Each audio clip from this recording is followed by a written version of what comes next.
Lust, or the intense craving for something, is an emotion that affects nearly everyone at some point in their lives. It's one of the most powerful temptations humans experience, often sneaking into our hearts and minds, making it seem impossible to resist. Lust can manifest in many ways: in sexual desire, the craving for material wealth, or even an obsessive pursuit of personal achievements.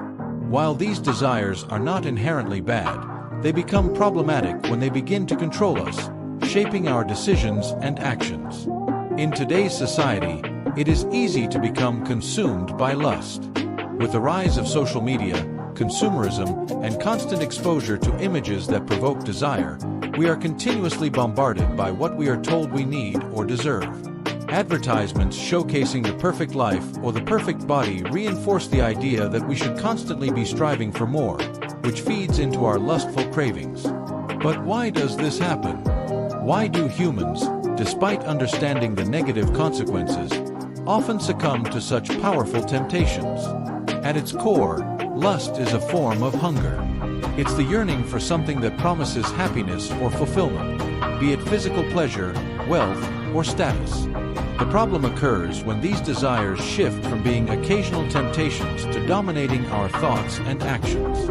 We begin to believe that these desires define who we are or what we need in order to be happy. The cravings grow, and no matter how much we achieve or acquire, they never seem to be fully satisfied. This constant cycle of dissatisfaction is what makes lust so dangerous. It becomes a never-ending pursuit, leaving us exhausted and emotionally drained, always wanting more, never content. Lust also has a deep psychological impact. It affects our mental and emotional well-being by distorting our priorities. When we allow our desires to take control, we lose sight of what truly matters in life: authentic human connection, inner peace, and personal growth. Relationships can be damaged, trust can be broken, and intimacy can become shallow. In the worst cases, the pursuit of lust leads to objectification, where people are seen not for who they are, but for what they can fulfill in terms of our desires. The spiritual consequences of lust are just as profound. In many religious teachings, sin is not just about physical actions, but also about the intentions behind them. Lust is considered a sin not just because of what it leads us to do, but because it distorts the state of our hearts. As Jesus mentioned in the Bible in Matthew 5 verse 28, anyone who looks at a woman with lust has already committed adultery with her in his heart. This underscores the idea that lust is not merely an external act, but a condition of the heart and mind. It is this internal struggle that makes lust so destructive, for it pulls us further away from our true selves and from the relationships we should be nurturing. So, how can we overcome lust? The process is not about simple willpower or trying to fight the temptation head-on. Overcoming lust requires a conscious, intentional effort to redirect our desires and transform our mindset. It requires spiritual focus, accountability, and a willingness to change. The first step is to change what we feed our minds. Lust grows when it is fed, and it dies when it is starved. Philippians 4 verse 8 encourages us to focus on things that are true, noble, right, pure, lovely, and admirable. This means being intentional about what we watch, listen to, and allow into our hearts. If we fill our minds with positive, pure influences, we reduce the space available for lust to take root. By choosing to feed our minds with truth and beauty, we strengthen our resistance to temptation. Secondly, we must replace lust with a deeper desire for spiritual fulfillment. Lust is a hunger for something that ultimately doesn't satisfy. The more we give in to it, the more it demands. But only a deeper connection with God can truly satisfy our souls. Psalm 37 verse 4 reminds us, "Take delight in the Lord, and He will give you the desires of your heart." When we focus on God and cultivate a desire for His presence, our worldly cravings lose their power over us. Seeking fulfillment in God's love and grace transforms our hearts, shifting our desires from fleeting, empty pleasures to lasting, meaningful fulfillment.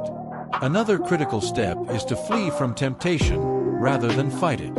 2 Timothy 2 verse 22 advises, Run from anything that stimulates youthful lusts. Instead of engaging with temptation or trying to resist it on our own, we should make a conscious decision to escape from situations that might lead us into sin.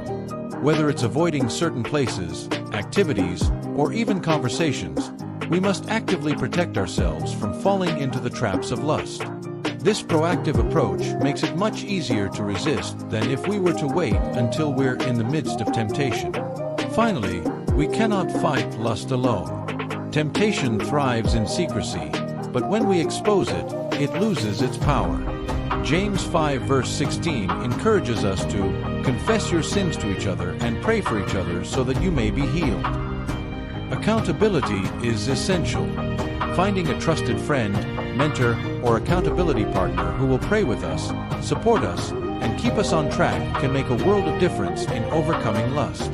We are not meant to struggle alone, and with the help of others, we can remain strong and focused on our spiritual goals.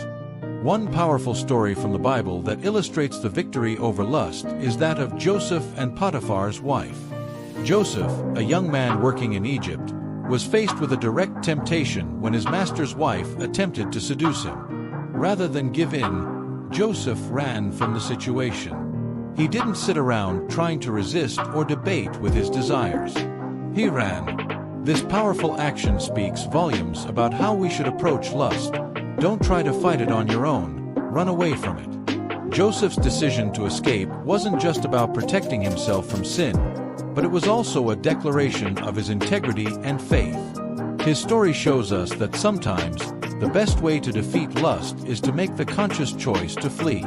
In conclusion, overcoming lust is not an easy task, but it is one that is possible with the right mindset, support, and faith. Lust is a powerful force, but it is not invincible.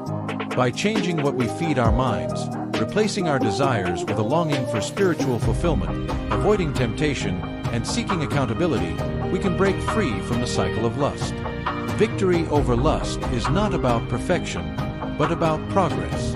It's a continuous journey of self-awareness, growth, and reliance on God's strength to overcome the temptations that come our way.